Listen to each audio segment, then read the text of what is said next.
তো চলো আজকে দেখাবো কচড়া রান্না, কেমন করে কচড়া করা হয়। তো এটা আমাদের বাঁকুড়া পুরুলিয়া থেকেই পাওয়া যায়। হ্যাঁ, তো এটা হচ্ছে যেটা আমরা মহুয়া বলি, সেই মহুয়ার ফল এটা।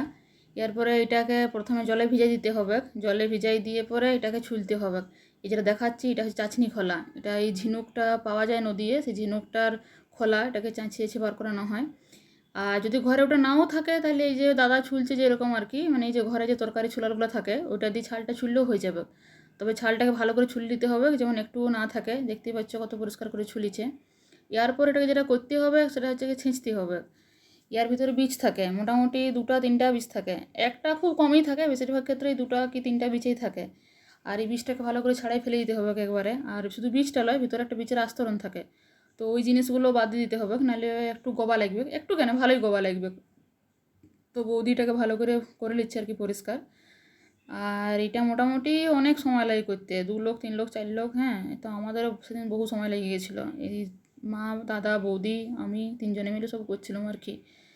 তো ইয়েটাকে ভালো করে ছাড়ানো হয়ে গেলে দেখবে যে ভিতরটা মোটামুটি এরকম পরিষ্কার দেখতে হয়ে যাবে। হ্যাঁ, তো তখন একদম পুরো পরিষ্কার, আর গোবা লাগবে না। আর দেখতে পাচ্ছ কত ছাল কত বীজ পড়ে আছে আর কি, মানে জিনিস কম, ছাল আর বীজেই বেশি। এরপর এটার মধ্যে একটা ক্ষীর ভাব থাকে, তো সেই জন্য কী করতে হবে, ছাড়ানো হয়ে যাওয়ার পরও ভালো করে কচালে এটাকে ধুয়ে নিতে হবে, কচকচা করে। দিয়ে ধুইলে পরে মোটামুটি ডালি এরকম জল ঝাঁটি দিতে হবে। এরপরে কেউ কেউ আলু দেও, কেউ কেউ আলু দেও নেই, তো আমাদের আলু দিয়ে করা হয়। দিয়ে প্রেসার কুকারে আলু কচড়াটা দিয়ে তার সঙ্গে নুন আর হলুদ দিয়ে গোটা কত সিটি মারে দিলে ওটা সিদ্ধ হয়ে যাবে। এরপর একটা কড়াইয়ে তেল দিয়ে সেটাতে ফোড়ন দিয়ে দিতে হবে, তারপরে নুন আর হলুদ দিয়ে ওই কচড়াটাকে দিয়ে দিতে হবে।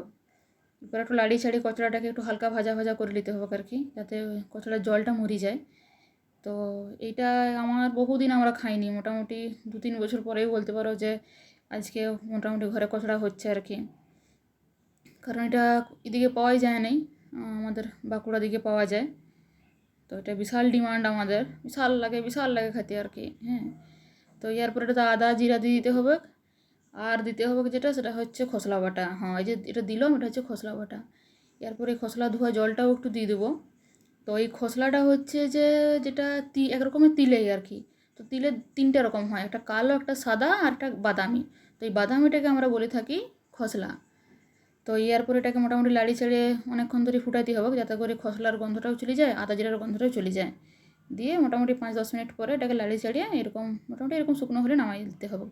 এবার দেখে হয়তো অনেকে বলবে ভালো লাগছে না, কিন্তু যারা খাইছে তারা জানে যে এটা কী লেভেলের খাইতে লাগে, সেরা পুরা।